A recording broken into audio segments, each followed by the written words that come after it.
Hello, good morning everyone. সবাই কেমন আছো? এই গরমে আমি তো খুব একটা ভালো নেই। আমি আজকে আপনাদের অনেকেরই ধারণা যে নর্থ বেঙ্গল মানে ঠান্ডার জায়গা। আমি বেসিক্যালি নর্থ বেঙ্গলের থেকে বিলং করি। তো আমি আজকে আপনাকে নর্থ বেঙ্গলের ওয়েদার দেখাচ্ছি।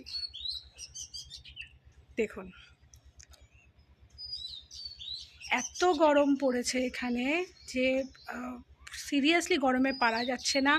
প্রচণ্ড গরম। চেহারার অবস্থা এরকম হয়ে গেছে যে ফিল্টার ছাড়া আমি ভিডিও করতে পারলাম না।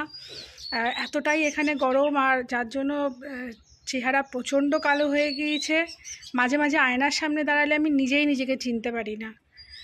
সো যাদের ধারণা যে নর্থ বেঙ্গল মানে ঠান্ডার জায়গা, সত্যি বলছি না, নর্থ বেঙ্গলেও প্রচণ্ড গরম পড়ে। বাই।